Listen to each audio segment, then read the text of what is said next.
राम राम राम हरे हरे। गुरुवे गौरचंद्राय राधिकाय तदालये कृष्णाय कृष्ण भक्ताय तद्भक्ताय नमो नमः। हरे कृष्णा। आप सभी भागवतों का, सभी वैष्णवों का बहुत बहुत स्वागत है, अभिनंदन है। हम लोग इस माधुरी कादम्बिनी के पाठ्यक्रम में आप सभी का बहुत बहुत स्वागत करते हैं, अभिनंदन करते हैं, जिसमें हम लोग माधुरी कादम्बिनी के अंतर्गत तृतीय अमृत वृष्टि को हम लोग पढ़ रहे हैं। जिस अमृत वृष्टि के अंतर्गत हम लोग अपराधों को समझने का प्रयास कर रहे हैं, जिसके कारण अनर्थ उत्पन्न होते हैं हमारे भक्ति जीवन में, जिसमें हम लोगों ने सुकृति जात अनर्थ, दुष्कृति जात अनर्थ और अपराध जनित अनर्थों को अभी हम लोग समझ रहे हैं। अपराध से उत्पन्न होने वाले जो अनर्थ हैं, जिसमें हम लोगों ने अलग अलग विषयों के प्रति जो अपराध करते हैं हम लोग, चाहे वो सेवा अपराध हो या फिर वो नाम अपराध हो या फिर वो अन्य किसी प्रकार के वैष्णव आदि का अपराध हो, जिसके बारे में हम लोग समझने का प्रयास कर रहे हैं कि हमारे जीवन में क्या ऐसी घटना घटती है, कौन सा हम ऐसा अपराध करते हैं जिसके कारण हम भक्ति मार्ग में रहने के बावजूद भी हम भक्ति के अंगों का ठीक से निष्पादन नहीं कर पाते।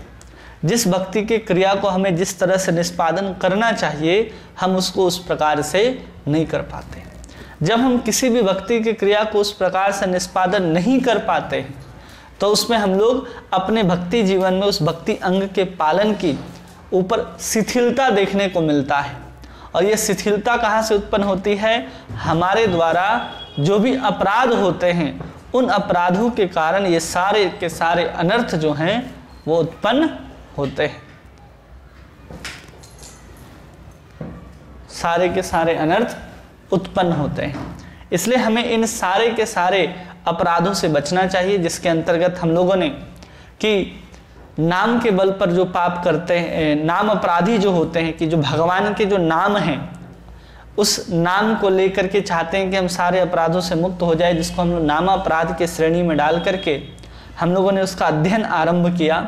जिसमें सबसे पहले हम लोगों ने देखा कि उन महाभागवतों तथा वैष्णव की निंदा करना जिन्होंने अपना समस्त जीवन भगवत नाम के प्रचार हेतु या फिर एकांत में बैठ करके भगवान नाम का आश्रय लेने का संकल्प किया हो, ऐसे व्यक्ति का अगर हम अपराध करते हैं तो ये नाम अपराध कहा जाता है। दूसरा, शिव ब्रह्मा आदि देवी देवताओं को भगवान के समान अथवा उनसे स्वतंत्र समझना, ये दूसरा नाम अपराध है। तीसरा नाम अपराध है गुरु के आदेशों की अवज्ञा करना। किसकी अवज्ञा करना? गुरु के आदेशों की अवज्ञा करना तथा उन्हें साधारण मनुष्य समझना।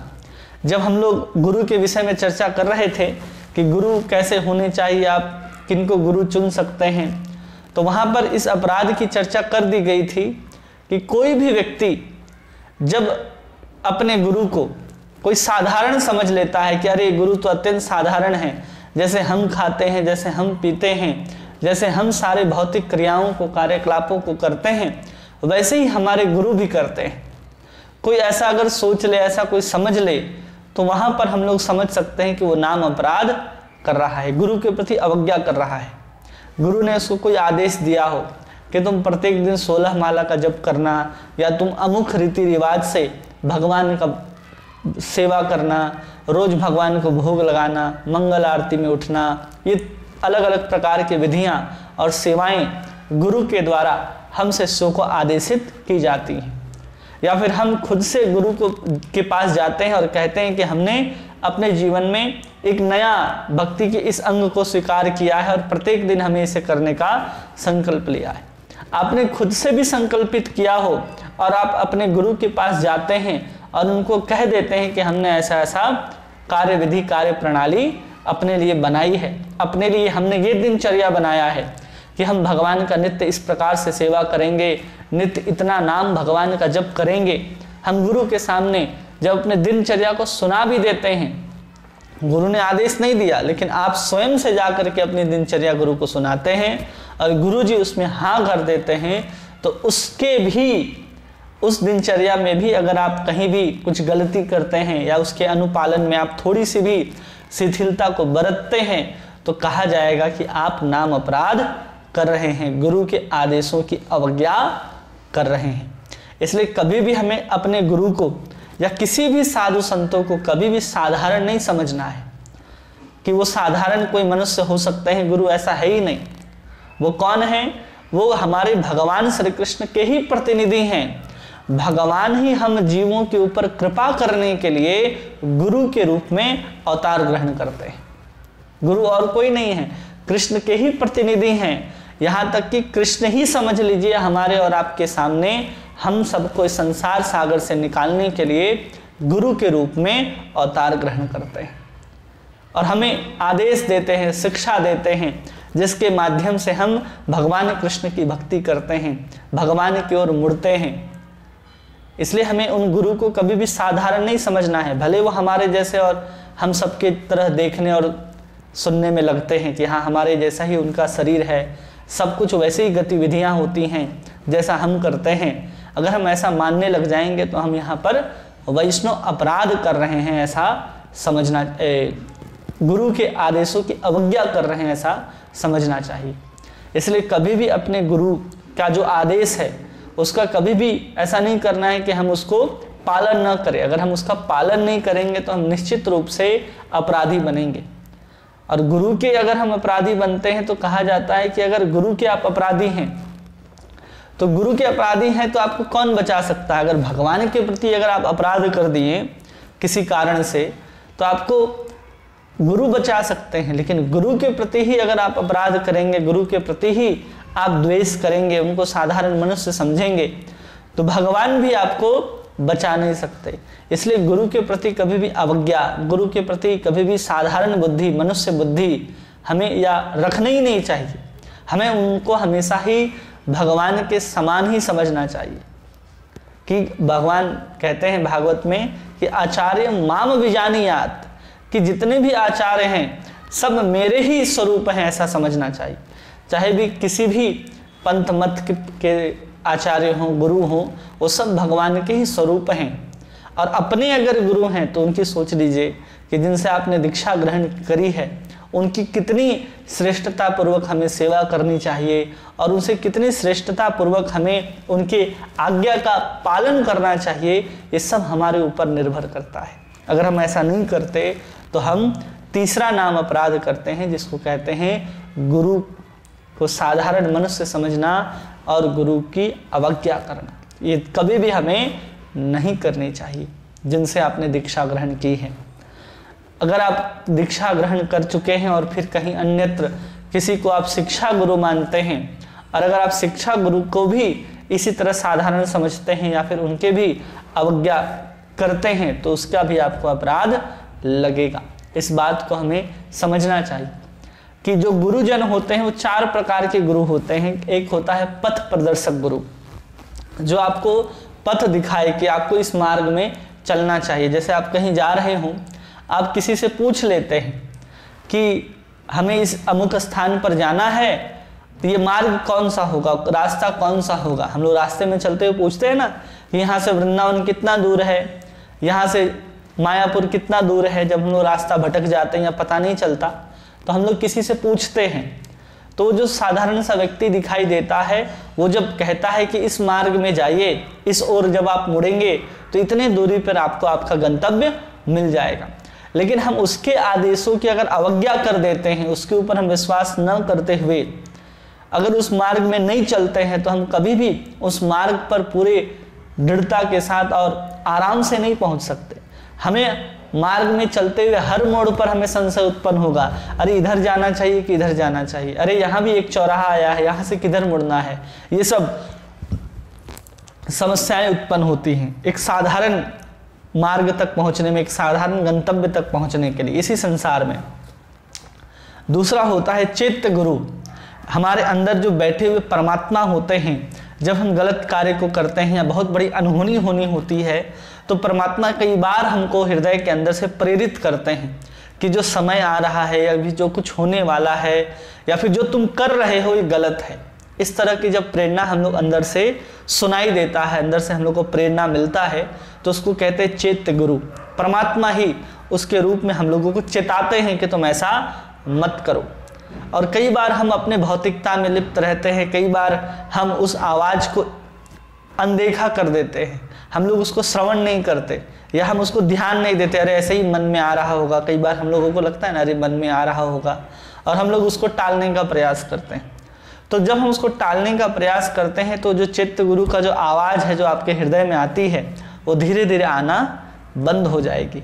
फिर आप चैत्य गुरु के माध्यम से किसी प्रकार के मार्ग का दर्शन नहीं कर सकते, किसी प्रकार के उस मार्ग को या फिर उनके द्वारा बताए गए सुझाव को, उनके द्वारा दिए गए प्रेरणा के द्वारा आप प्रेरित नहीं हो सकते।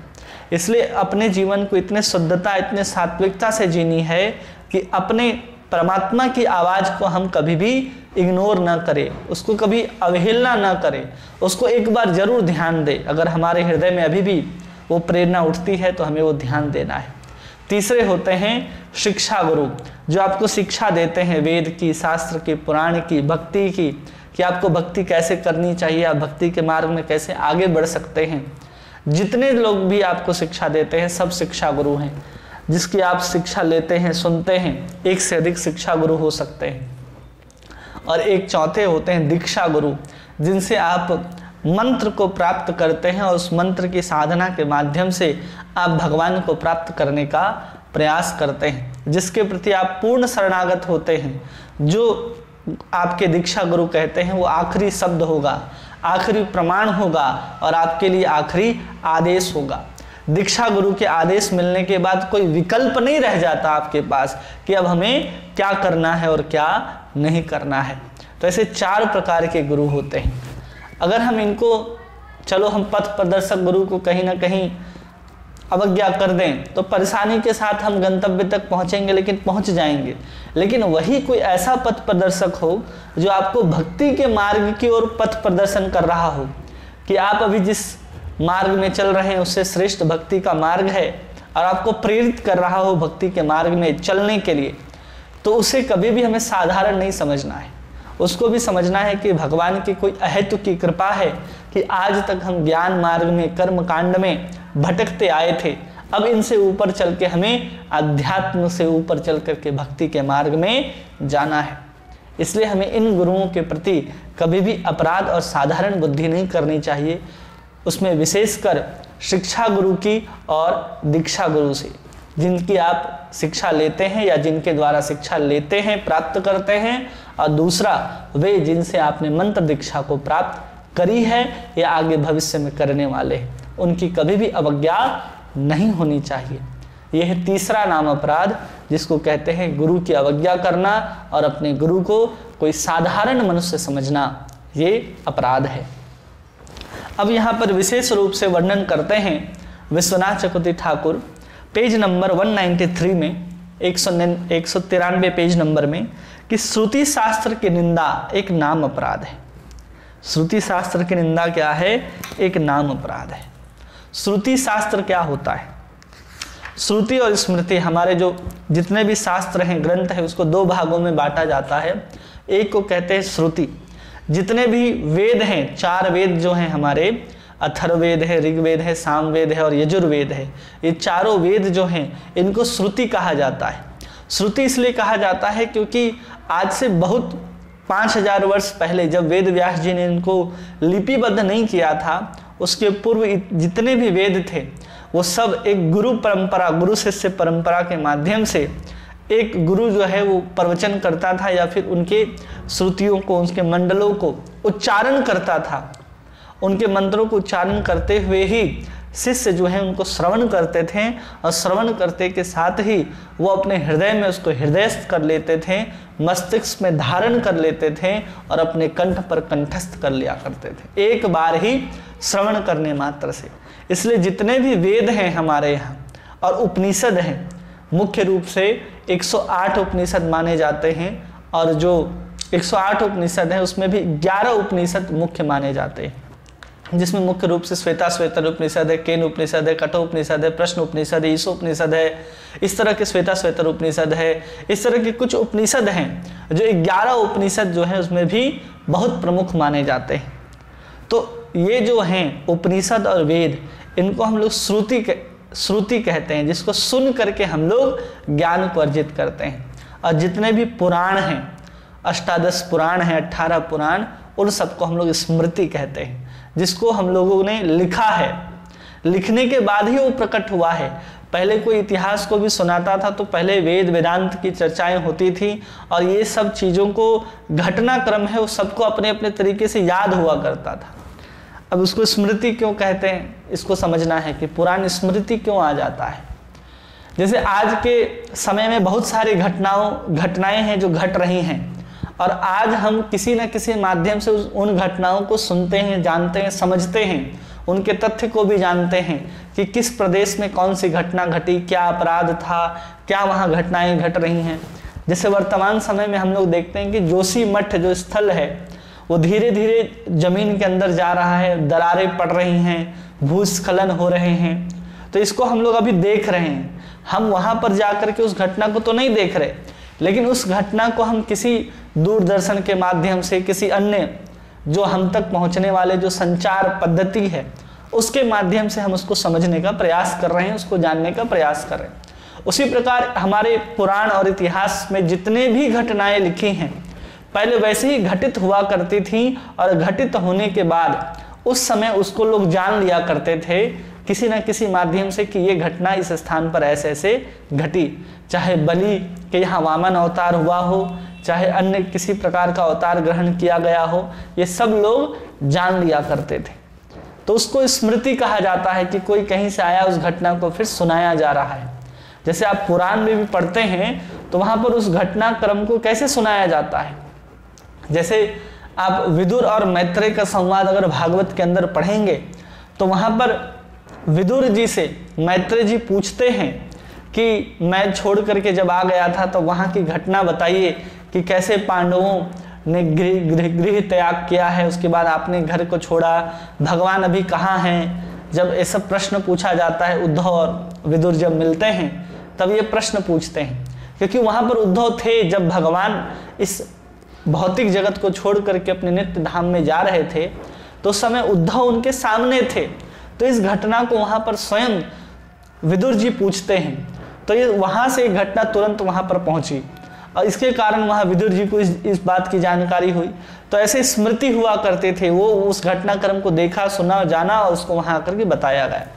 लेकिन आगे चल करके ये स्मृतियाँ जो हैं, जैसे आजकल क्या होता है ना कि कोई घटना आपको कहा गया कि आपने कहा कि वहाँ 5000 लोगों की मृत्यु हुई है, और आज भी हम अखबार और अलग अलग न्यूज़ चैनलों में देखते हैं कि एक में एक आंकड़ा दिखाया जाता है 5000, दूसरे में 7000, किसी में 4000, तो अलग अलग आंकड़ाएं प्रस्तुत होने लग जाती हैं। वास्तविक जो वहाँ पर बताया गया वो अपने हिसाब से फिर लोग बताने लग जाते हैं। और ये बात पता था किनको, वेद व्यास जी को, कि लोग सही घटना को फिर वहाँ तक पहुँचाएंगे नहीं, जैसे आज के समय में होता है। गलती किसने की, नाम किसी और का आता है, जो आंकड़ाएं हैं, जो सूचनाएं हैं, जो तिथि हैं, जो संख्या है, वो सब इधर उधर हो जाते हैं, वास्तविक संख्या का ज्ञान नहीं रहता। आज के भी अखबारों में, मीडिया में, हम लोग न्यूज़ चैनलों में देखते हैं कि घटना कुछ घटी है, दिखाया किसी तरीके से जाता है, आंकड़ाएं कुछ दी जाती हैं। तो एक कलयुग का प्रभाव है, लोग दूसरे को ठगने की आदत होती है। वेद व्यास जी को इसकी जानकारी थी, तो उन्होंने स्वयं समाधि भाषा में जाकर के एक एक घटनाओं को देखा एकदम अपने से, यहाँ तक कि केवल घटनाक्रम को होते हुए ही नहीं देखा, यहाँ तक कि किसके मन के अंदर क्या विचार उठ रहा है उसको भी वेद व्यास जी ने देखना शुरू किया कि हम और आप क्या सोचते हैं किसी चीज को, कार्य को करने से पहले। केवल कार्य को नहीं देख रहे बाहरी रूप से, उस कार्य के पीछे हमारी मनोवृत्ति क्या है, इसको भी वेद व्यास जी ने देखना शुरू किया। और इन सबको देख करके फिर गणेश जी को बुला करके 17 पुराण और महाभारत की रचना की, 4 वेदों को लिख दिया, ताकि आगे चल करके लोग इसको गलत तरीके से ना लेने लग जाएं कि ऐसा तो लिखा ही नहीं है। अपने मन से कोई शास्त्र के श्लोक जोड़ दिए, कोई उसमें और अलग अलग प्रकार के अपभ्रंश उसमें डाल दिए गए जो उसको अशुद्ध बनाती हैं। 18,000 मान लीजिए भागवत में श्लोक हैं, या तो कम हो जाएंगे या लोग बढ़ा देंगे, उसको अपने मन से उसमें डाल देंगे। इसलिए उसको लिपिबद्ध कर दिया गया, उन्हीं सब घटनाओं को एक प्रामाणिकता के साथ, तब हम उसको स्मृति शास्त्र कहते हैं। तो यहाँ पर कहा जा रहा है कि श्रुति शास्त्र का निंदा करना, ये चौथा नाम अपराध है। और श्रुति शास्त्र जो होती है कितने प्रकार के होती हैं इसको समझिए। अनेक प्रकार की श्रुतियां होती हैं। श्रुतियां मतलब जिस श्रुति वेद के अंदर बहुत सारे मंत्र हैं, मंडल है, मंडल के अंदर सूक्त हैं, सूक्त के अंदर बहुत सारे मंत्र हैं। अब उन मंत्रों में बहुत सारे ऐसे बात बताए गए हैं, ऐसे बातें कही गई हैं जो किसी को उपासना कांड में लगाती हैं, किसी को कर्म कांड में लगाती हैं, किसी को ज्ञान कांड में लगाती हैं, किसी को भक्ति के मार्ग में लगाती हैं, किसी को योग के मार्ग पर लगाती हैं। तो वैसे अलग अलग प्रकार की श्रुतियां हैं, अनेक प्रकार की श्रुतियां हमें वेद पुराण में देखने को मिलती हैं। कोई भक्ति मार्ग को प्रतिपादित करने वाली होती हैं, कोई ज्ञान मार्ग को प्रतिपादित करती हैं और कोई कर्म मार्ग को प्रतिपादित करती हैं। ऐसे अलग अलग मार्ग को प्रतिपादित करने वाली श्रुतियां, मंत्र, श्लोक आदि हमको देखने और सुनने के लिए मिलते हैं। तो उसमें कई बार होता है कि जो लोग भक्ति मार्ग में चलते हैं और भजन मार्ग वाले जो श्रुति हैं उसका कभी भी निंदा नहीं करते। जैसे हम और आप जो हैं, हम भक्ति मार्ग का अनुशीलन कर रहे हैं, हम भक्ति मार्ग के पथिक हैं, तो हम कभी भी उन श्रुतियों का, उन मंत्रों का, उन श्लोकों की निंदा नहीं करेंगे जो भक्ति मार्ग का प्रतिपादन करने वाली होंगी। लेकिन जो भक्ति मार्ग का प्रतिपालन नहीं करते हैं उनकी हम लोग क्या करते हैं, निंदा करना शुरू कर देते हैं कि अरे इसमें तो भक्ति लिखी ही नहीं है, इसमें तो कर्म और ज्ञान लिखा है, और हम सोचते हैं ये तो तुच्छ है, ये तो निंदित है, ये तो बाह्य है। इस तरह से हम लोग सोचना आरंभ कर देते हैं। तो ऐसा कभी भी नहीं होना चाहिए। यही है श्रुति शास्त्र की निंदा करना कि अरे इस श्लोक में तो भक्ति की महिमा लिखी ही नहीं गई है, इसमें तो कर्म की महत्ता को बताया जा रहा है, इसमें तो ज्ञान की महत्ता को बात किया जा रहा है। तो हम उसको तुच्छ बुद्धि से देखने लग जाते हैं, ये अपराध है। क्योंकि जब हम लोग श्रद्धा की बात करते हैं ना, तो शास्त्र वचन में विश्वास ही श्रद्धा है और उसी श्रद्धा से भक्ति प्रारंभ होती है। इसको ध्यान रखना है कि जैसे ही हम श्रुति और शास्त्र पर निंदा करेंगे मतलब हम उसमें अविश्वास कर रहे हैं, उसमें हम अपनी श्रद्धा की हानि कर रहे हैं।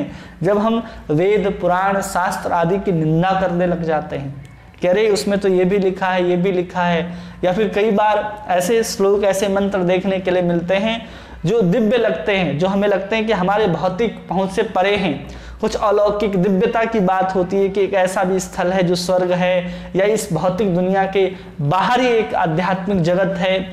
इस तरह का जब वर्णन मिलता है तो हम सोचते हैं अरे ऐसा कैसे हो सकता है, हम उस पर विश्वास नहीं करने लग जाते। कई बार नहीं, ऐसा नहीं होता, हमने तो नहीं देखा। कई बार ऐसे घटनाएं घटती है ना कि जैसे लोग कहते हैं कि मंत्र पढ़ते ही लोग एक स्थान से दूसरे स्थान तक पहुंच जाते थे। वो मंत्र भी हमें वेद पुराण में देखने को मिलती हैं। तो ऐसे बहुत सारी चीज़ें हैं जो हम शास्त्र में देखते, पढ़ते और सुनते हैं, जो हमें लगता है कि ये सब अलौकिक हैं, दिव्य हैं, तो ये संभव ही नहीं होगा। हमें कई बार ऐसा लगने लगता है, तो हम उन मंत्रों की, उन श्रुतियों की हम लोग निंदा करने लग जाते हैं कि ऐसा संभव नहीं है। तो यही है अपराध, इसी को कहते हैं श्रुति शास्त्र आदि की निंदा करना। और हमें कभी भी शास्त्र की निंदा नहीं करना है, क्योंकि शास्त्र पे ही हम विश्वास करके अपने आप को, श्रद्धा को स्थापित करते हैं, विश्वास के माध्यम से ही कि हम इस शास्त्र पर श्रद्धा रखते हैं और उस शास्त्र पर श्रद्धा के आधार पर ही हमारी भक्ति जो है वो धीरे धीरे आगे बढ़ती है। और जब वो भक्ति धीरे धीरे आगे बढ़ती है तो उसी भक्ति के माध्यम से हम लोग अपने आप को फिर साधु संग में, भजन क्रिया में, और अभी हम लोग अनर्थ निवृत्ति पढ़ रहे हैं, और ऐसे धीरे धीरे भाव, आसक्ति भाव और प्रेम की अवस्था को हम लोग प्राप्त कर लेते हैं। इसलिए हमें अपने जीवन में कभी भी शास्त्र की निंदा नहीं करनी चाहिए, चाहे उसमें कर्म की महत्व का वर्णन किया जा रहा हो या ज्ञान के महत्व का वर्णन किया जा रहा हो। भक्ति पथ पर हैं तो हम कभी भी निंदा नहीं करेंगे भक्ति के मार्ग का, तो ये तो स्वाभाविक है। लेकिन हम कभी कभी भक्ति मार्ग में होने के कारण ज्ञान मार्ग और कर्म मार्ग वाले को क्या समझने लग जाते हैं कि अरे ये तो तुच्छ है। क्यों मानने लग जाते हैं? क्योंकि हमने शारीरिक सुख को छोड़ दिया कि हमें शारीरिक सुख नहीं चाहिए, हमें स्वर्ग का सुख भी नहीं चाहिए, यहाँ तक कि हमें मोक्ष का सुख भी नहीं चाहिए। हमने मोक्ष के सुख को भी छोड़ दिया है, इन सबको तुच्छ मान करके जब हमने मोक्ष तक के सुख को छोड़ दिया है, तो हमारे सामने जो कर्म कांड के जो मंत्र हैं या फिर ज्ञान मार्ग के जो मंत्र हैं, श्रुतियां हैं, श्लोक हैं, उनको देख करके हमें क्या लगता है, अरे इसमें तो दर्शन ही नहीं है भक्ति का कहीं भी। तो हमें लगने लगता है कि निंदित हैं, ये बहिर्मुख हैं, ऐसा समझ करके हम उसकी निंदा आरंभ कर देते हैं, क्योंकि हमने तो सब कुछ छोड़ करके इससे ऊपर चले गए ना हम लोग, कि हाँ अब हम तो करते हैं भक्ति, अब हमें तो आवश्यकता नहीं है इन कर्म मार्ग या फिर ज्ञान मार्ग के मंत्रों के श्रुति के, और हम उसकी निंदा करने लग जाते हैं। तो अगर हम ऐसा करते हैं तो समझना चाहिए कि हम अपराध कर रहे हैं, श्रुति शास्त्र की निंदा कर रहे हैं, इसलिए हमें ऐसा नहीं करना चाहिए। उसके बारे में यहाँ पर बहुत ही अच्छे तरीके से विश्वनाथ चक्रवर्ती ठाकुर हम लोगों को समझाते हैं कि जो श्रुति शास्त्र में जो कर्म आदि है या फिर ज्ञान के जो श्रुति लिखे गए हैं, श्लोक लिखे गए हैं, वो किसके लिए है? जो कर्म के मार्ग पे चल रहे हैं या ज्ञान मार्ग के जो अधिकारी हैं, वे भक्ति के मंदिर में आ सके, प्रवेश कराने के लिए प्रयत्नशील हैं। कि कोई कैसा भी हो, अगर वो कर्म करना चाहता है तो कर्म तो कराया जाएगा ना, उसको सीधे भक्ति थोड़ी दिया जाएगा। जो जैसा अधिकारी है, हमारे वेद पुराण की खासियत यही है कि कोई कैसा भी हो, ब्राह्मण हो, क्षत्रिय हो, वैश्य हो, शूद्र से भी नीचे हो, वो यवन हो, मलेच्छ हो, हुण हो, पुलिंद हो, यवन हो, खस हो, कोई भी हो, उसको वैदिक परंपरा में लाने के लिए, एक सनातन धारा से जोड़ने के लिए हमारे शास्त्र में बहुत सारे ऐसे वचन लिखे हैं। अगर कोई उसका पालन करता है तो हमारी सनातन परंपरा से जुड़ जाता है। इसलिए कभी भी हमको उसको ऐसा नहीं कहना चाहिए कि तुम जो कर्म कर रहे हो, ज्ञान मार्ग में चल रहे हो, उससे श्रेष्ठ भक्ति का मार्ग है। नहीं, जब तक उसके अंदर श्रद्धा ना आ जाए आपके प्रति, या आप जो कह रहे हैं उसके प्रति वो सब कुछ छोड़ने के लिए जब तक तैयार ना हो जाए, आप उसको उसके कर्म मार्ग से, उसके ज्ञान मार्ग से कभी भी अलग मत कीजिए। क्योंकि श्रद्धावान जन है भक्ति अधिकारी, क्योंकि जो श्रद्धावान है वही भक्ति का अधिकारी है, अन्यथा कोई भक्ति का अधिकारी नहीं है। केवल भक्ति के अधिकारी बनने के लिए किसी के अंदर श्रद्धा होनी चाहिए, और श्रद्धा शास्त्र के प्रति, गुरु के प्रति, वैष्णव के प्रति, भगवान के प्रति आ जाए, वही श्रद्धा है। और श्रद्धा कौन सी श्रद्धा आएगी?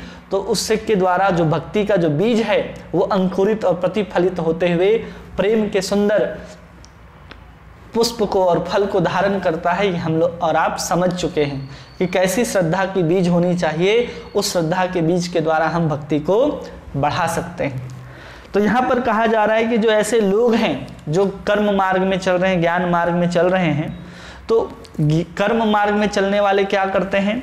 हमेशा कर्म मार्ग की जो श्रुतियाँ लिखी हैं उसको कर्म करा करके, यज्ञ योग आदि करा करके, उसको जो मनवांछित जो सकाम कर्म है, जो सकाम इच्छाएं हैं, उसको पूरा करने के लिए संकल्पबद्ध रहती है कि अगर तुम ये यज्ञ कर लोगे, ये व्रत कर लोगे, ये उपवास कर लोगे, इस तरह का तुम अगर कर्म संपादित करोगे तो तुम्हें ये सब कुछ प्राप्त हो जाएंगे। ऐसा हमारे श्रुति शास्त्र उसको लोभ देते हैं, उसको बताते हैं। यहाँ तक कि स्वर्ग आदि के सुख की भी बात करते हैं कि तुम ये व्रत कर लो, ये यज्ञ कर लो तो तुम्हें ये सुख प्राप्त हो जाएगा, ये स्वर्ग आदि जो भोग है वो तुम्हें प्राप्त हो जाएगा। इस तरह के वचनों के साथ श्रुति क्या करते हैं? एक कर्म के अधिकारी को, जो कर्म मार्ग में प्रवृत्त होना चाहता है, जो कर्म के आधार पर ही सब कुछ प्राप्त करना चाहता है, उसको कर्म के मार्ग पर लगाती है। जो स्वर्ग के सुख को चाहते हैं, जो विषय को सुख के चाहते हैं, जो स्वेच्छाचारी हैं, जो अपने मन माने ढंग से काम करना चाहते हैं लेकिन फिर भी उनके अंदर इच्छाएं हैं। तो कई बार क्या होता है ना, लोग समझाते, अरे हमारे शास्त्र में ऐसा लिखा है कि तुम ऐसा करोगे तो ऐसा होगा। जैसे कि आजकल क्या होता है कि बहुत सारे लोग हैं जिसको दुकान में अगर धंधा अच्छा नहीं चल रहा, किसी का बिजनेस अच्छा नहीं चल रहा, तो बहुत सारे ऐसे पंडित, बहुत सारे ऐसे ब्राह्मण या फिर कथाकार भी आजकल के समय में आते हैं और अलग अलग तरह की विधियां आपको बताते हैं कि अगर आप भगवान शंकर की उपासना करेंगे, भगवान गणेश की उपासना करेंगे, या फिर अमुक देवता की, अमुक देवी की, इस प्रकार से अगर आप उपासना करते हैं तो आपको धन में, आपको व्यापार में इस प्रकार का लाभ होगा, आपकी विद्या इस प्रकार से बढ़ेगी, आपकी विवाह अगर रुकी हुई है तो विवाह आपको ऐसे प्राप्त विवाह हो जाएगा। आपको पुत्र की प्राप्ति करनी है तो पुत्र की प्राप्ति के लिए उपाय बताए गए हैं। तो जो व्यक्ति इस तरह के व्यक्ति होते हैं उसको भी अपने तरफ कैसे खींचा जाए, तो पहले से पता है शास्त्र को, वेद पुराण को, क्योंकि भगवान के द्वारा ही, उन्हीं के सांसों से निकला है, चाहे वेद हो चाहे पुराण हो। तो भगवान को हम जीव आत्माओं की हर इच्छाओं के बारे में पता है कि वो कैसे कैसे कल्पनाओं को कर सकता है, क्या क्या सोच सकता है। तो सब लाभ देने के लिए, सब प्रकार से हमें सुख देने के लिए वेद में, पुराण में सब तरह के मंत्रों को, सब तरह के श्रुतियों को लिख करके रखा है कि अगर मनुष्य की इस तरह की इच्छाएं होंगी तो हमारे वेद पुराण में इस तरह की इच्छा को पूर्ति करने के लिए इस तरह के मंत्र लिखे गए। तो इस तरह से हर व्यक्ति को, हर जीवात्माओं को अपने तरफ खींचने के लिए हमारे वेद पुराण में अलग अलग श्लोक आदि लिखे गए हैं, जिससे बार बार हम उनको अपने तरफ खींच सकते हैं। और अपने तरफ खींचने के बाद वो वेद पुराण जो है उनको एक सनातन परंपरा से जोड़ लेते हैं। और वेद पुराण में लिखे गए अगर बातों का आप पालन करते हैं तो आप पहले तो धार्मिक हो जाएंगे और उसी कर्म को धीरे धीरे आप करते जाएंगे।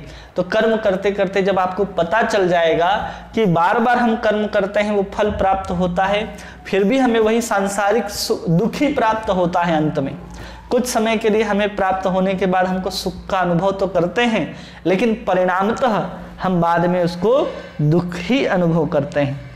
तो कर्म के फल को दुखमय जान करके अंत में क्या करता है, वो किसी महत कृपा के कारण या फिर निष्काम कर्म में अवस्थित होकर के ज्ञान मार्ग में चला जाता है, या फिर कर्म करते करते किसी ऐसे व्यक्ति, ऐसे साधु संग के संगति में आ जाता है जहाँ पर उसे भक्ति का पता होता है और भक्ति पथ का आश्रय ग्रहण कर लेता है। चाहे कर्म मार्ग में हो चाहे कैसा भी हो, साधु की कृपा होगी और वो भक्ति मार्ग में आ जाएगा। तो ऐसा हम लोग कई बार, कितने बार देखते हैं कि ऐसा होता है कि कोई कर्म कर रहा हो, कर्म कांड में लगा हो, लेकिन वो कर्म कांड की तकलीफों को समझ गया कि इतने तरह के इसमें साज सामग्री, विधियां, सब कुछ करने के बाद हमें ये फल प्राप्त होता है, वो अंत में दुखमय ही होता है। तो ये जान करके कोई साधु के पास आता है, मंदिर के पास आता है, तो उनकी कृपा से उनको भक्ति का पथ मिल जाता है और भक्ति के मार्ग में अग्रसर होते हैं। इसलिए कोई भी व्यक्ति सोचे कि अरे ये तो कर्म कर रहा है या कर्म कांड में लगा हुआ है, या फिर हमारे वेद पुराण में ये मंत्र, ये श्लोक जो है वो कर्म कांड के लिए लिखे गए हैं, तो हम उसकी निंदा करना आरंभ कर दें, ऐसा नहीं करना चाहिए। या फिर कभी कभी क्या होता है कि जो ज्ञान मार्गी लोग हैं उनके लिए भी बहुत सारे श्रुतियाँ भरी पड़ी हैं हमारे शास्त्र में। तो वो लोग क्या करते हैं, उस ज्ञान साधन में प्रवृत्त होकर के सुंदर ब्रह्मानंद की प्राप्ति के पद का अनुगमन करते हैं। और जब वो ब्रह्मानंद को प्राप्त कर लेते हैं और ब्रह्मानंद को प्राप्त करने के बाद उस ब्रह्म के सुख को लेने के बाद उनके अंदर लगता है कि नहीं अभी भी कमी है, क्योंकि वहाँ पर करने के लिए कुछ नहीं होता। आप एक उदासीनता की अवस्था में पहुँच जाएंगे जहाँ आप एक आत्मा है, ब्रह्म है, उसके अलावा आप कुछ नहीं हैं। आपके अंदर किसी प्रकार की क्रियाशीलता नहीं रह जाएगी। अपने अंदर उस इच्छा को भी आप जब मिटा देते हैं कि हम किसी की सेवा पूजा आदि करना चाहते हैं, उस इच्छा को भी जब मिटा देते हैं तो हम ब्रह्म में चले जाते हैं। लेकिन ऐसे व्यक्ति को भी अगर कोई साधु का संग प्राप्त हो जाता है, भगवान की लीला कथाएं अगर वो सुन लेते हैं और उनके प्रति अनुरक्त हो जाते हैं, तो वो भी जो ज्ञान मार्ग के साधक हैं वो भी धीरे धीरे भक्ति के मार्ग को अपना लेते हैं। इसलिए जो भक्ति मार्ग में चल रहे हैं वो कभी भी ज्ञान मार्गी या कर्म कांडियों की निंदा ना करें। और दूसरा कि उनके प्रतिपादित किए हुए जो भी शास्त्र हैं या फिर जो शास्त्र में लिखे गए श्लोक मंत्र आदि हैं उनकी कभी भी निंदा नहीं करनी चाहिए। अगर हम ऐसा करते हैं तो चौथा नाम अपराध लगेगा कि श्रुति शास्त्र आदि की निंदा करते हैं।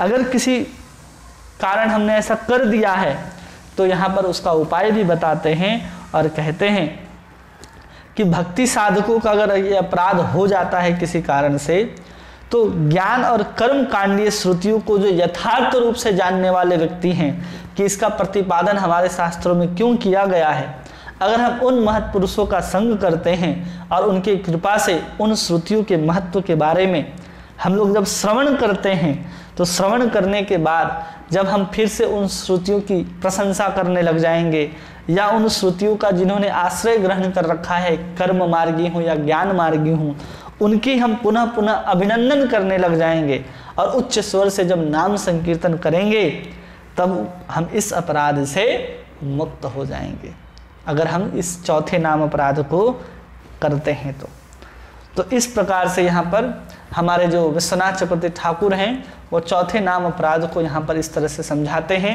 और इसके बाद कहते हैं कि इसी प्रकार जो बाकी नाम अपराध हैं उसको भी इसी तरह से समझ लेना चाहिए कि हम जिसके प्रति अपराध कर रहे हैं, अगर हम उसकी प्रशंसा करते हैं, उसका अभिनंदन करते हैं या उसके बारे में हम लोग तत्वज्ञानी व्यक्ति से, किसी महत् पुरुष से अगर हम उसका श्रवण करते हैं और नाम संकीर्तन करते हैं, तब हमारा धीरे धीरे इस जिस भी वस्तु के प्रति अपराध हुआ हो वो हम धीरे धीरे समाप्त कर सकते हैं, ऐसा समझना चाहिए। इसलिए विश्वनाथ चक्रवर्ती ठाकुर अब इसको बहुत विस्तार से नाम अपराध को नहीं समझाते हुए बहुत कम कम शब्दों में हमें नाम अपराध को समझाना आरंभ करते हैं। तो पांचवा नाम अपराध को अब हम लोग देखते हैं। पांचवा नाम अपराध है कि नाम की महिमा में अर्थवाद का आरोप करना। ये है पांचवा नाम अपराध कि हमारी नाम की महिमा को कई बार क्या समझ लेते हैं, ये तो अर्थवाद का आरोप लगा देते हैं। ये अर्थवाद क्या होता है? कई लोग सालों से भक्ति कर रहे हैं, कृष्ण भावना में हैं, लेकिन अगर उनसे पूछा जाए कि नाम में अर्थवाद का आरोप का मतलब क्या होता है, तो बहुत लोग नहीं बता पाते हैं कि आखिर मतलब क्या होता है अर्थवाद का। तो यहाँ हमारे आचार्य हम लोगों को समझाते हैं कि नाम में अर्थवाद का मतलब होता है कि जो नाम की महिमा है, कई बार जब नाम की महिमा को वर्णन किया जाता है तो उसको एकदम अतुलनीय महिमा दृष्टिगोचर होती है कि एकदम नाम के समान तो कोई है ही नहीं। यहाँ तक कि कृष्ण से बड़ा है कृष्ण का नाम, नाम से बड़ा है राम, से बड़ा है राम का नाम। इस तरह की जब हम लोग श्रुतियों को सुनते हैं, वेद पुराण ऋषियों मुनियों के द्वारा हम लोग सुनते हैं, यहाँ तक कि मानस कहता है कि राम न सकही नाम गुण काई, कि भगवान राम भी अगर कहें कि हम अपने नाम का गुण गा सकें तो ये संभव नहीं है। तो इस नाम से बड़ा हम हर महत्व में, हर प्रसंग में कहीं ना कहीं हमें वेद में, पुराण में, किसी घटनाक्रम में देखने को मिलता है जिसमें नाम जो है नामी से बड़ा हो जाता है। अब जब भगवान कृष्ण को सक्टासुर आया था और हवा में लेकर के चला गया था, पूतना को मारा था जब भगवान कृष्ण ने, तो उस समय जो भी उनके नज़र उतारने की जो भी मंत्र हैं, अगर आप उसको पढ़ेंगे भागवत के अंदर, तो उसमें भगवान कृष्ण का ही नाम लेकर के, हाँ दामोदर, हाँ विष्णु भगवान, हाँ केशव भगवान, हाँ पद्मनाभ, हाँ ऋषिकेश, इस तरह के भगवान का ही नाम लेकर के भगवान की नज़र उतारी जा रही है। और भगवान मंद मंद मुस्कुरा रहे हैं कि अरे मेरा नाम लेकर के ही मेरी नज़र उतारी जा रही है, कितना आश्चर्य का बात है। इसलिए कई बार होता है कि नाम जो है वो नामी से भी बड़ा होता है, कृष्ण से बड़ा कृष्ण का नाम हो जाता है। इस तरह की अतुलनीय वर्णन हम लोग शास्त्र में सुनते हैं और पढ़ते हैं। अब हम लोग जब इतनी प्रशंसा को सुनते हैं नाम के बारे में, तो कई बार हमें क्या लगता है ना कि केवल स्तुति मात्र है, केवल प्रशंसा ही किया जा रहा है, हम लोग ऐसा समझ लेते हैं।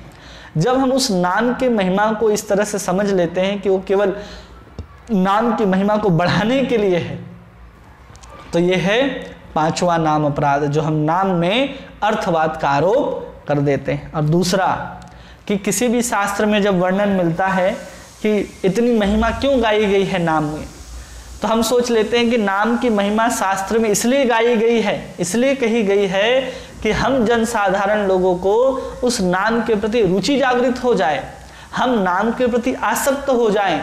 ये सोच करके शास्त्र में इतने सारी नाम की महिमा का वर्णन किया गया है।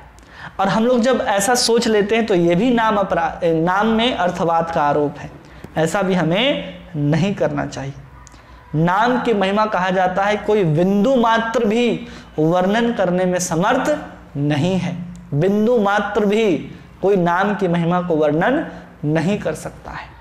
लेकिन फिर भी कुछ हम लोगों को समझने के लिए कि नाम जपना चाहिए, ऐसे कह करके शास्त्र में कहे गए हैं कि नाम जो है अभिनित्वम नाम नामिनः, कि चैतन्य शुद्ध रूप नित्य मुक्तो, कि चैतन्य रूप है नाम, अभिन्नत्व है, नाम और नामी जो हैं अभिन्न है, और कहीं कहीं तो नामी से श्रेष्ठ नाम की महिमा का वर्णन कर दिया जाता है।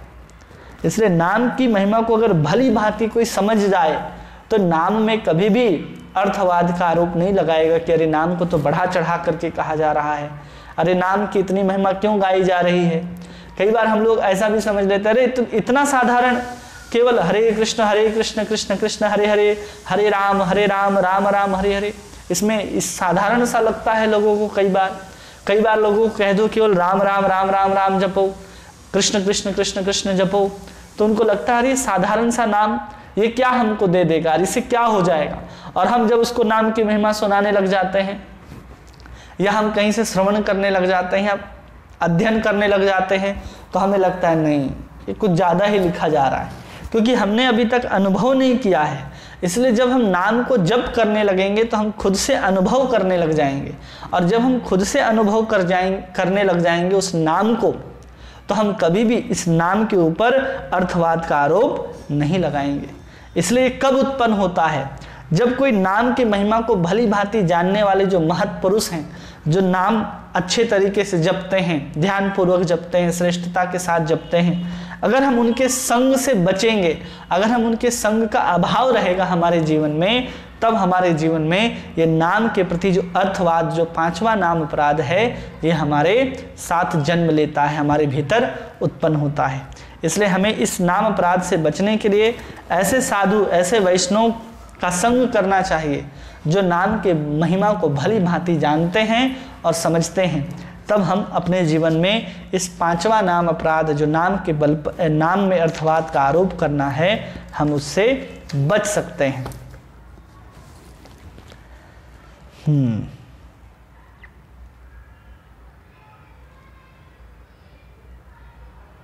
और उसके साथ साथ कह रहे हैं कि अगर हरि नाम की महिमा को सुना जाए और अपराधी मन, कलुषित मन शुद्ध हो जाता है, और कृत अपराध के लिए अनुताप करते हुए अगर एकांतिक में नाम का शरणागत लेकर के नाम संकीर्तन किया जाए तो यह अपराध धीरे धीरे दूर हो जाता है। लेकिन हर चीज़ के लिए प्रायश्चित जो है वो किस रूप में होनी चाहिए, कि हमारे अंदर ग्लानि होनी चाहिए, पीड़ा होनी चाहिए कि हम नाम की महिमा को हम अर्थवाद लगा दिए, इस तरह का जो हम ऐसा सोचते हैं, उतनी पीड़ा होनी चाहिए।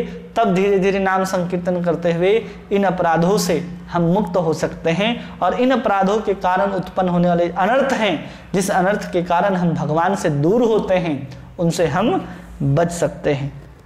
और छठा नाम अपराध है कि भगवान के नाम को काल्पनिक समझना, कि जो भगवान का नाम है वो क्या है, काल्पनिक है। कई बार सोचते ना, अरे इतना महिमा वर्णन हो रहा है, ये काल्पनिक है, क्यों ऐसा समझ लेते हैं। तो कई बार जो होता है, जो मायावादी होते हैं, निराकारवादी, निर्विशेषवादी होते हैं, या जो निपट भौतिकतावादी होते हैं, वो लोग क्या सोचते हैं ना, कि जो भगवान हैं वो क्या हैं, वो निराकार हैं, निशक्तिक हैं, रूप रहित हैं, उनका कोई रूप नहीं है, नाम रहित है।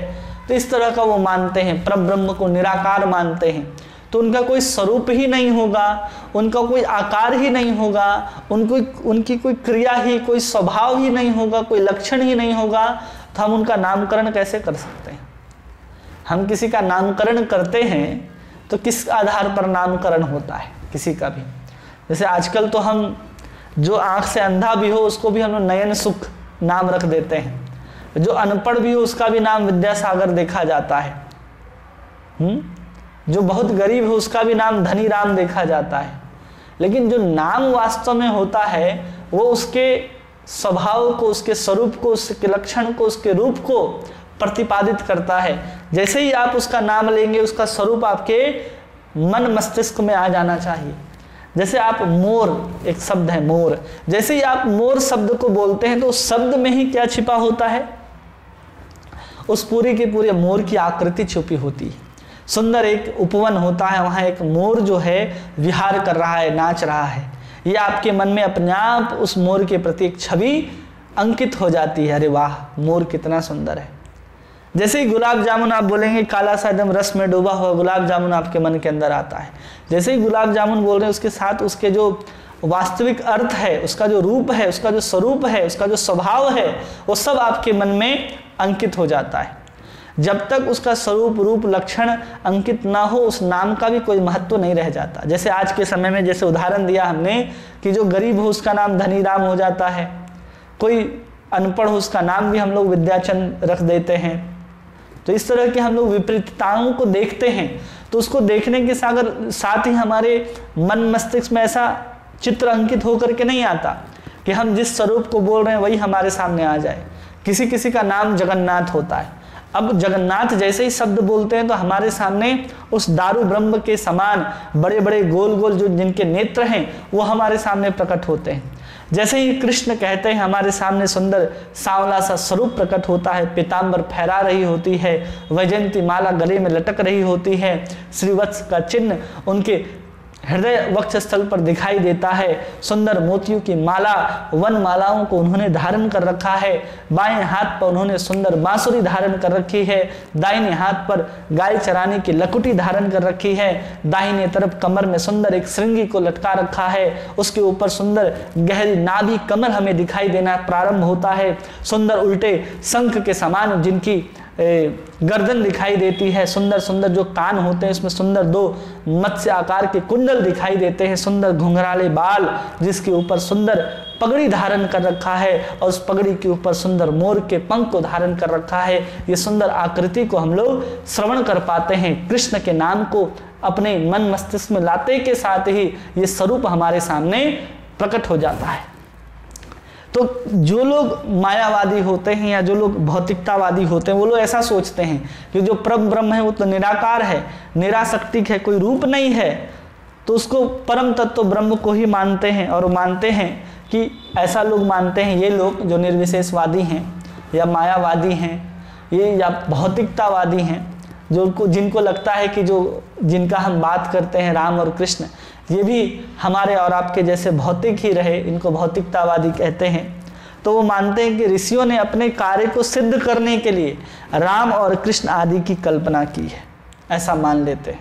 अगर हम लोग भी ऐसा मान लेंगे, जो हम लोग नाम जप करते हैं तो केवल और केवल अपने कार्य को सिद्ध करने के लिए राम और कृष्ण की कल्पना मात्र की गई है, तो हम लोग छठा नाम अपराध कर देंगे कि नाम की महिमा काल्पनिक है, ऐसा समझना नाम अपराध हो जाएगा। क्योंकि कृष्ण राम बोलते ही सुंदर धनुषधारी हमारे सामने राम प्रकट होते हैं, सुंदर सांवला वेश है उनका, पीतांबर वो भी पहनते हैं, उनके मुकुट के ऊपर सुंदर कौवे का पंख लगा होता है, अपने बाएं हाथ पर वो तरकस धारण करते, धनुष धारण करते हैं, वो सुंदर राम की आकृति हमारे सामने राम बोलते ही प्रकट होती है।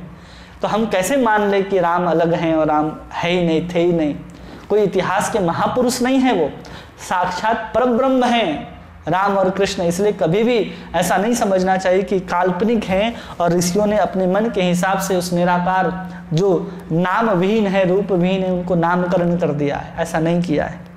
अगर हरिनाम काल्पनिक नहीं है और वो हमेशा नित्य और चिन्मय वस्तु है, इस बात को हमेशा समझना चाहिए। और हमारे भक्ति के माध्यम से ही हमारे ऊपर कृपा करके हमारे चित्त इंद्रियों के ऊपर राम कृष्ण ये मंत्र हम उच्चारण करते हैं तो हमारी जिह्वा पर वो प्रकट होते हैं, कृपा करके हमारे ऊपर प्रकट होते हैं।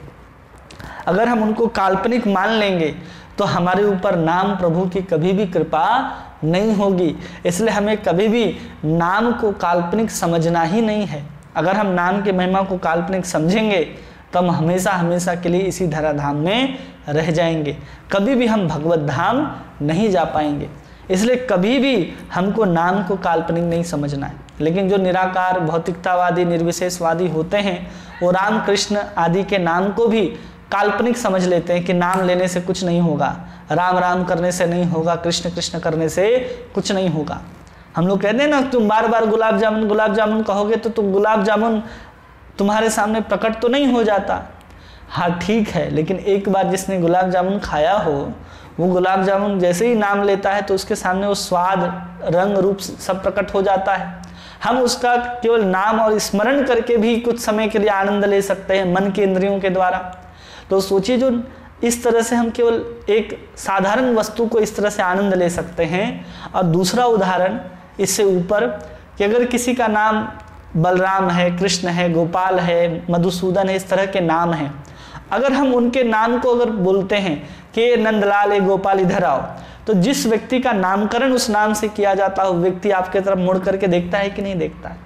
जिसको वो नाम 50 साल के लिए, 60 साल के लिए मिला है, जैसे आज हमारा नाम बलभद्र दास है, अगले जीवन में मान लीजिए हम मनुष्य शरीर में अगर आते हैं तो अगर हमें नाम मिलेगा तो यही नाम तो नहीं प्राप्त होगा।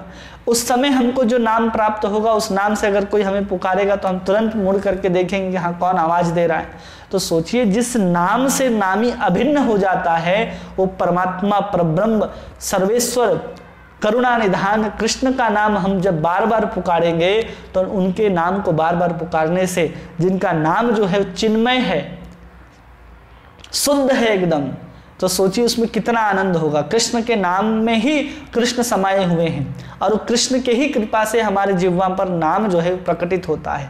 और हम बार बार कृष्ण कृष्ण पुकारेंगे तो कृष्ण नहीं सुनेंगे, वो कृष्ण हमारे तक नहीं आएंगे। हमारे हृदय की जो गंदगी है, मलिनता है, उसको दूर नहीं करेगा ये नाम, एकदम करेगा।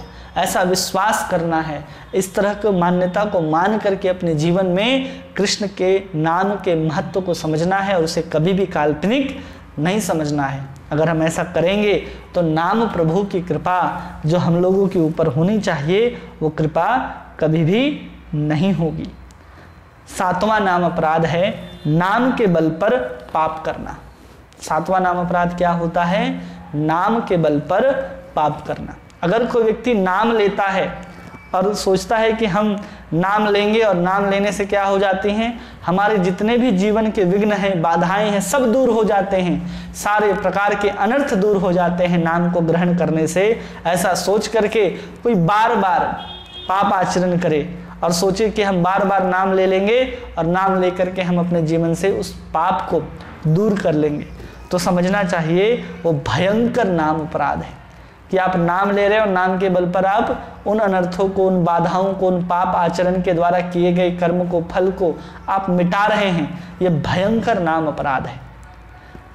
अगर हम ऐसा करते हैं तो अगर हम बार बार ऐसा करते हैं तो क्या होगा कि जिस नाम के द्वारा आप अपने जीवन में विघ्न बाधाओं को दूर कर रहे थे, बार बार पाप करने के बाद, वो बार बार पाप करने के बाद जब आप नाम लेकर के दूर करना आरंभ कीजिएगा तो नाम फिर आपके पाप को, आपके बाधाओं को, आपके विघ्नों को दूर करने वाला नहीं है। इसलिए कभी भी ऐसा नहीं करना चाहिए कि बार बार हाँ करेंगे होता है। नाम प्रभु भी नाराज हो जाएंगे कि अरे ये तो पाप आचरण में लिप्त हो जाता है, कुकर्म करता है, और फिर उस नाम के बल पर पाप को दूर करना चाहता है।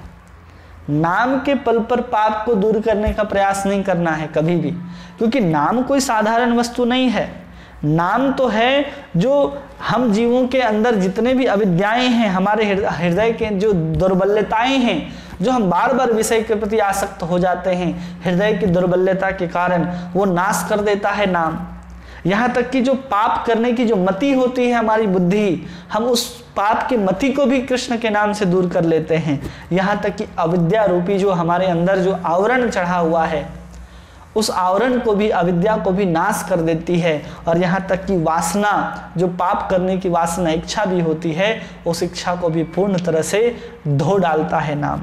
अगर कोई इस तरह के महान जो नाम है, जो कृष्ण प्रेम को, यहाँ तक कि कृष्ण को भी हमारे सामने उपस्थित करा सकता है, कृष्ण के सामने हमको ले जाकर के उपस्थित कर सकता है, ऐसे नाम को हम साधारण पाप को निपटाने के लिए, पाप को मिटाने के लिए हम उसका उपयोग करेंगे तो सोचिए कितना भयंकर पाप है।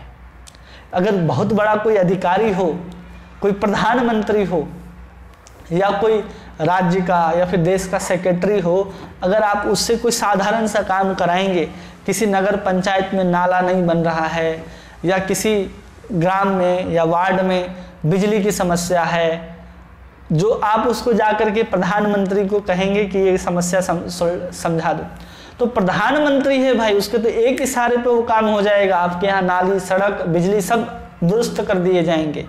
लेकिन बार बार आप छोटी सी समस्या लेकर के वहाँ पहुँचेंगे तो भी बेचारा क्या करेगा, बार बार, हर बार तो आपकी समस्या को सुनेगा नहीं। उसी प्रकार इतना बड़ा नाम जो स्वयं कृष्ण को ही आपको दे सकता है, कृष्ण प्रेम को ही आपको और हमको प्रदान कर सकता है, उस नाम के बल पर हम छोटे से केवल पाप निपटाने का साधन समझ लें जो साधारण से प्रायश्चित से भी हो सकता है, जो गंगा में स्नान करने से भी आप उन पाप से मुक्त हो सकते हैं, जिन पाप कर्मों से आप बचना चाहते हैं उससे मुक्त हो सकते हैं। तो आप गंगा में स्नान करके भी मुक्त हो सकते हैं। आप नाम के बल पर ही ऐसा क्यों कर रहे हैं? ऐसा कभी भी नहीं करना चाहिए कि हम नाम लेकर के उस पाप से बचे। अगर गलती से अगर कोई पाप बन जाता है तो नाम जो ग्रहण करता है, जो व्यक्ति नाम को ग्रहण करता है, प्रत्येक दिन 16 माला 32 माला जो भी अपने निश्चित संख्या में नाम जप करता है, अगर अपराध बन भी जाता है किसी संस्कारवश, वासनावश, अनजाने में, तो उसको प्रायश्चित करने की आवश्यकता नहीं है और उसको ये भी सोचने की आवश्यकता नहीं है कि हम नाम ले रहे हैं तो इसके कारण ये पाप से हम मुक्त हो जाएंगे, वो भी नाम अपराध हो जाएगा। लेकिन इस बात को समझना है कि जो निरंतर नाम जपता है उसके जीवन में कभी भी अपराध बनते हैं तो उस अपराध के लिए उसको प्रायश्चित करने की आवश्यकता नहीं है, क्योंकि जो नाम जपता है उसके हृदय में साक्षात हरि विराजमान रहते हैं और भगवान हरि की कृपा से ही वो पाप जो है पुनः दूर हो जाता है। इसलिए कभी ऐसा नहीं, जानबूझ करके कभी नहीं करना है, क्योंकि नाम हम जपेंगे ना बार बार तो पाप ही क्या, पाप करने की जो हमारे अंदर जो दुष्वासना है वो वासना भी दूर हो जाएगी केवल नाम जपने से। इसलिए हमें कभी भी नाम के बल पर पाप को नहीं, उस पाप करने की प्रवृत्ति को ही धोने का प्रयास करना है। इसको ध्यान रखना है, नहीं तो हम फिर से नाम अपराध करेंगे। इसलिए हमें कभी भी ऐसा नहीं करना है कि हम नाम जप रहे हैं और नाम के बल पर हम अलग अलग प्रकार के कुकर्म करते जाएं, पाप आचरण करते जाएं और नाम ग्रहण करके उस पाप को मिटाते चले जाएं। ऐसा अगर हम पुनः पुनः करते जाएंगे तो हम नाम अपराधी कहे जाएंगे। लेकिन अगर कोई इस चीज़ों को छोड़ करके एक बार पाप हो गया, 2 बार हो गया, फिर उसको छोड़ देता है कि हम आज के बाद ऐसा पाप आचरण नहीं करेंगे और नाम का आश्रय ग्रहण करता है, तो अनायास ही प्रेम प्रदान करके नाम उसको कृतार्थ करता है। और जब अपने आप को इस ग्लानि से भर करके वो कहे कि अरे मैंने हरि नाम को कितना घृणापूर्वक कार्य में नियुक्त किया कि वो मेरे पापों को दूर करे, इस तरह के कामों में नियुक्त कर रहे हैं हम उसको, या फिर हम ऐसा सोचने लग जाएं कि हम देखो कितने अधम हैं कि करोड़ों करोड़ों जन्म तक अगर नरक में भी डाल दिया जाए तो भी हमारा निस्तार नहीं है। इस तरह से अगर दुखित होकर के कोई वैष्णव की वंदना करता है और वैष्णव की सेवा करते हुए हरि नाम संकीर्तन करता है तो नाम के अपराध से हम बच सकते हैं। जो नाम अपराधी होते हैं ना, जो नाम के बल पर पाप करते हैं, हम उस अपराध से बच सकते हैं। इसलिए हमें कभी भी ऐसे आचरणों से मुक्त रहना चाहिए। नाम के बल पर कभी भी पाप करने का प्रयास नहीं करना चाहिए। और इसके आगे 2 नाम अपराध और हैं जिसको हम लोग तुरंत देखने का प्रयास करते हैं। एक है जिसमें हम लोग क्या करते हैं कि जो भी अन्य जो कर्म कांड आदि हैं, जैसे धर्म, व्रत, यज्ञ आदि जो शुभ क्रिया हैं, शुभ सकाम कर्म को भगवत नाम के समान समझ लेते हैं। ये भी क्या है, एक नवा नाम अपराध है कि जो भी शुभ कर्म है, शुभ कर्म जो शुभ क्रियाएं हैं, किसी व्रत का पालन करना, किसी को दान देना, कुएं खुदवाना, धर्मशालाएं बनवाना, या फिर वृक्ष लगवाना, या फिर बड़े बड़े बगीचा बनवाना, इस तरह के जो पुण्य कर्म होते हैं उन पुण्य कर्मों को भगवान के नाम के साथ तुलना कर देना कि हाँ दोनों बराबर ही हैं। ये क्या है, एक नाम अपराध है। इसे ये 8वां नाम अपराध कहलाता है जिससे हम लोगों को बचना चाहिए। इसलिए कभी भी हमारे गोस्वामी ने जो भी श्रुति स्मृति में जो भी शास्त्र में उल्लेख किया गया है उसमें यही कहा गया है कि नाम जो है वो भगवान का अक्षर आत्मक अवतार है। कली काले कृष्ण रूपे, नाम रूपे कृष्ण अवतार, कि कलयुग में कृष्ण जो हैं वो नाम के रूप में अवतार ग्रहण किए हैं। वो साधारण जो धर्म, व्रत, यज्ञ आदि जो क्रियाएं हैं उसको भगवान के साथ कभी भी तुलना नहीं करना चाहिए। अगर कोई हरिनाम ग्रहण करने में उन्मुख होता है तो साधक की रचना पर स्वयं प्रकाशित होते हैं नाम। इसलिए अगर कोई कह दे कि नहीं, जो हम क्रिया को करते हैं, जो भगवान जो सर्वशक्तिमान है, स्वयं प्रकाश हैं, जो हरि नाम को क्या समझ लेता है कि यज्ञ, योग, दान, व्रत, इस तरह की जो शुभ क्रिया हैं उनके समान समझ लेता है, तो भीषण अपराध करता है कि आप नाम को, स्वयं भगवान को आप योग, धर्म आदि के समान समझ रहे हैं।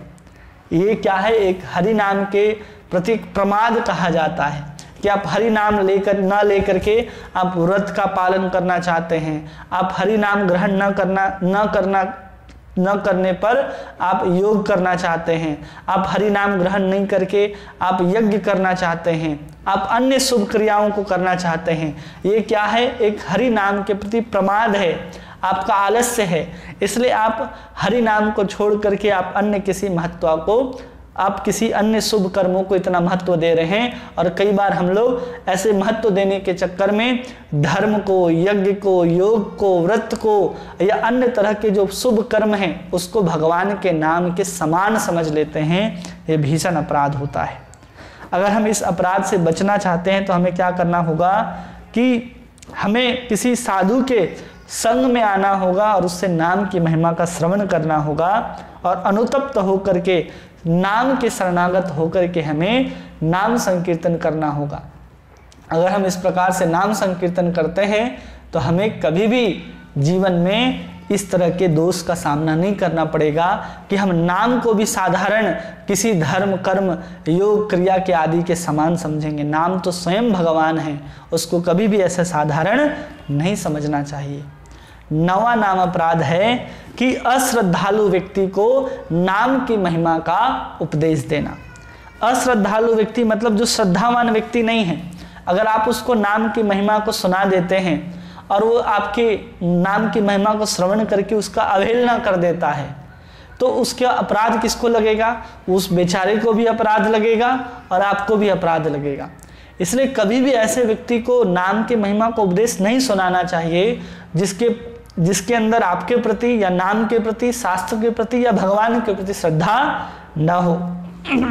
और यहाँ पर इस चीज को समझाते हुए आचार्य एक बहुत प्रमुख बात कहते हैं कि कृष्ण नाम जो है वो समस्त जीवों का सर्वस्व धन है।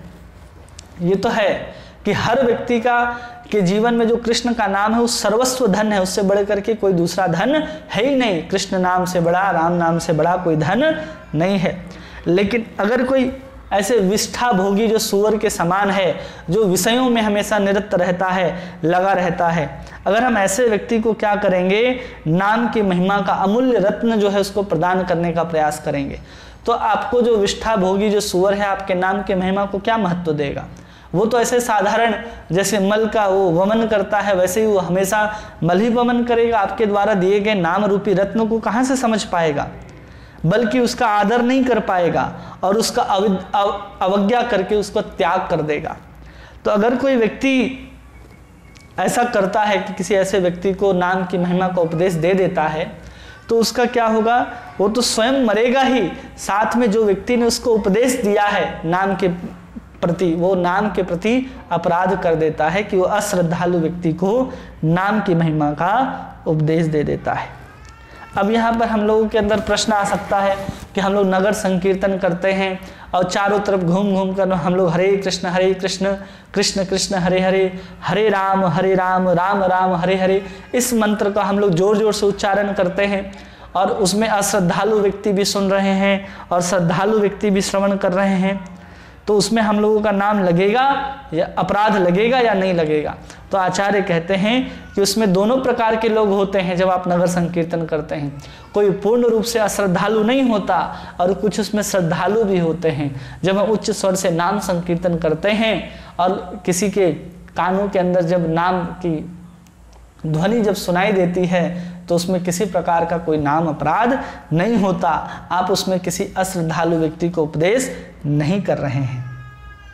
व्यक्ति विशेष के प्रति अगर उपदेश देते हैं, हम लोग किसी एक विशेष व्यक्ति को पकड़ लिए और अब हम लोग उपदेश देना आरंभ कर दिए नाम के बारे में कि नाम सुनो, नाम करो, और वो अगर अविद्या के कारण, अपने प्रमाद के कारण, संस्कार के कारण आपके नाम की महिमा को अवहेलना, अवज्ञा करके त्याग देता है, तो आपको भी अपराध लगेगा और उस सामने वाले को भी अपराध लगेगा। लेकिन 100 लोग, 50 लोग बैठे हों किसी जनसभा में और उस सभा के अंतर्गत अगर हम लोग किसी को नाम की महिमा का उपदेश सुनाते हैं तो उसमें दोनों तरह के लोग बैठे होंगे, एक श्रद्धालु भी और अश्रद्धालु भी, और वहाँ पर जब आप नाम महिमा की कोई बात को कहेंगे तो वहाँ पर किसी प्रकार का कोई अपराध नहीं लगेगा। तो इसलिए कहा जा रहा है कि कैसे हम किसी को नाम की महिमा को उपदेश दें, तो कहते हैं कि पहले शिष्य के हृदय में श्रद्धा को उदय करना चाहिए। जब किसी के प्रति, आपके प्रति, जब आप किसी को नाम के प्रति उपदेश देना चाहते हैं, तो आपके प्रति जब श्रद्धा हो जाए, उसके हृदय में अगर नाम के प्रति श्रद्धा उदित हो जाती है, तब जाकर के आप उसको अगर नाम का उपदेश देंगे, तब जाकर के आप उसके ऐसा जो अश्रद्धालु व्यक्ति को नाम उपदेश के कारण जो लगने वाला नाम अपराध है, आप उससे भली भांति बच सकते हैं। अगर हमारे जीवन में भी अगर ऐसा हुआ है कि हमने अश्रद्धालु व्यक्ति को नाम की महिमा का उपदेश दिया है, तो हमें क्या करना चाहिए? तो कह रहे हैं पर कि ऐसा अपराध होने पर अनुताप करते हुए हरि नाम का शरण ग्रहण करना चाहिए और नाम संकीर्तन के द्वारा इसको दूर करना चाहिए। ये हमें हमारे आचार्य भली भांति समझाते हुए इसको कहते हैं कि हम ऐसे अपने अपराध को दूर कर सकते हैं। अगर हमारे जीवन में ये 9वां नाम अपराध जो अश्रद्धालु व्यक्ति को हरि नाम की महिमा का उपदेश देने के कारण होता है। और आखिरी है नाम अपराध, 10वां नाम अपराध कहलाता है कि भगवत नाम की इतनी महिमा को सुनने के बाद भी हमारे अंदर भौतिक विषय आसक्ति बनाए रखना, या फिर भगवान के नाम पर इतना विश्वास न होना, ये 10वां नाम अपराध कहलाता है। कि हम लोग नाम की बहुत महिमाओं को सुन लिए कि नाम ही जीवन का एकमात्र सार है, कलयुग में केवल नाम ही हमारे जीवन को तार सकता है, उसके बाद भी हम लोग नाम से प्रीति नहीं करते, नाम को लेने में रुचि नहीं दिखाते और विषय आसक्तियों में, विषय भोगों में आसक्त रहते हैं, तो इसे 10वां नाम अपराध कहा जाता है। जिसमें क्या होता है ना कि मैं जो है, ये शरीर जो है ये नश्वर है, इस नश्वर शरीर में ही मैं ऐसा अभिमान करना, या फिर इस नश्वर शरीर से संबंधित जो भी वस्तु है उससे मेरा का अभिमान करना, मैं और मेरा, इस तरह का जो व्यक्ति अभिमान करता है और हमेशा भोग में प्रमत्त रहता है, तो वो लोग क्या करते हैं? वो हरि नाम का आदर नहीं करते, वो लोग अनादर करते हैं, क्योंकि अपने आप को अभी तक उन्होंने शरीर ही समझ करके रखा है। मैं और मेरा संसार के समस्त संबंधियों से उन्होंने अपना नाता जोड़ करके रखा है और उसको ही नश्वर है ये जानते हुए भी नहीं जानते, और उसको समझते हैं कि हमें हमारे जीवन में जीवन पर्यंत बने रहेंगे, वो अमर हैं, अजर हैं, ऐसा मान करके मैं और मेरा का ऐसा अभिमान लेकर के घूमते हैं और भोगों में प्रमत्त रहते हैं। वो लोग क्या करते हैं? नाम के महिमा को उतनी रुचि के साथ अपनाना चाहिए, वो अपनाते नहीं हैं। आदर जो देना चाहिए नाम को, वो आदर नहीं दे पाते, तो वो भी नाम अपराधी कहे जाते हैं, क्योंकि इसके द्वारा नाम की अवज्ञा करते हैं, क्योंकि हम नाम की अवज्ञा कर रहे हैं। कहा जा रहा है कि नाम लो, लेकिन हम संसार के भोगों में लगे हुए हैं और कह रहे हैं कि हमारे पास समय ही नहीं है। हम नाम की इतनी महिमा को श्रवण कर लिए कि नाम ही जीवन का एकमात्र स्वरूप है, नाम ही सार है, बाकी सब बेकार है, ये हमारे मन में आ गया, सब कुछ हम लोगों ने समझ लिया, उसके बावजूद भी हम लोग उस नाम की अवज्ञा कर रहे हैं। उसके बाद भी हम लोग भोगों में, विलास में और अपने समय को नाम संकीर्तन के लिए नहीं निकाल रहे, नाम के जप में नहीं निकाल रहे हैं, तो हम लोग क्या कर रहे हैं? नाम की इतनी अगाध महिमा सुनने पर भी नाम के प्रति रुचि ना उत्पन्न करना और भौतिक विषय आसक्ति बनाए रखना, ये 10वां नाम अपराध कहलाता है। अगर कोई इस अपराध से बचना चाहता है तो क्या करना चाहिए? उसे सत्संग करना चाहिए, ताकि वो बार बार नाम की महिमा को श्रवण करे, और 1-2 माला अगर आप करते हैं, कम संख्या में नाम जपते हैं, तो धीरे धीरे आपका जो नाम जप की जो संख्या है वो बढ़ती चली जाएगी, और आप साधु के संग में, साधुओं की सेवा करते हुए जब हरि नाम संकीर्तन करते हैं, और धीरे धीरे आपके भगवान नाम के प्रति प्रीति उत्पन्न होने लग जाएगी, और जैसे ही आपके जीवन में हरि नाम के प्रति प्रीति उत्पन्न हो जाएगी, आपके जीवन में 10वां नाम अपराध समाप्त हो जाएगा।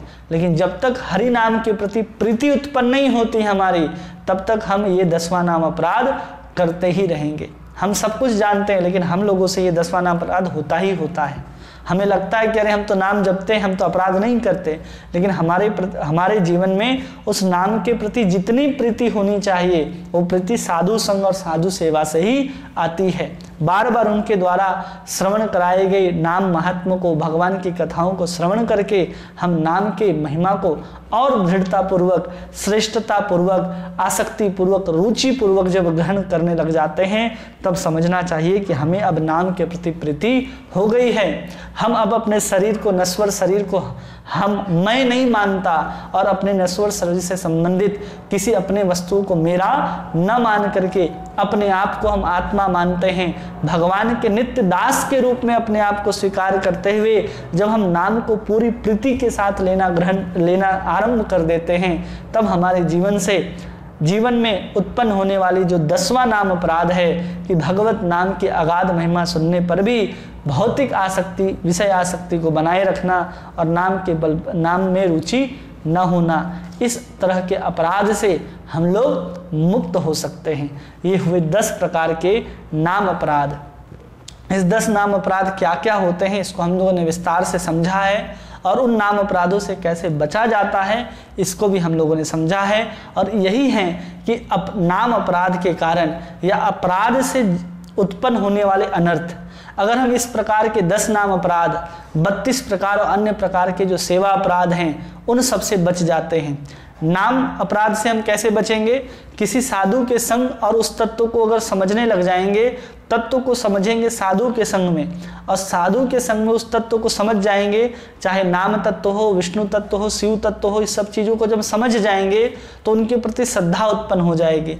और जब उनके प्रति श्रद्धा उत्पन्न हो जाएगी तो जो उसके प्रति हम अपराध करते हैं वो अपराध नहीं होगा और हम नाम संकीर्तन करेंगे, जिसके कारण वो दोष जो है, जो हमने पाप किया था, अपराध किया था, वो अपराध से हम बच जाते हैं। जब हम सेवा अपराध करते हैं तो भगवान की स्तुति, भगवान की प्रार्थना और भगवान का जब नाम ग्रहण करते हैं तो उससे हम सेवा अपराध से भी बच जाते हैं।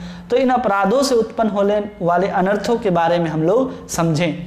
तो हम लोगों ने इस तृतीय अमृत वृष्टि के अंदर सुकृत जात अनर्थ को समझ लिया, दुष्कृत जात अनर्थ को समझ लिया और अपराध जनित अनर्थ को समझ लिया। अब हम लोग कल चौथा अनर्थ के बारे में समझेंगे जो भक्ति से उत्पन्न होते हैं।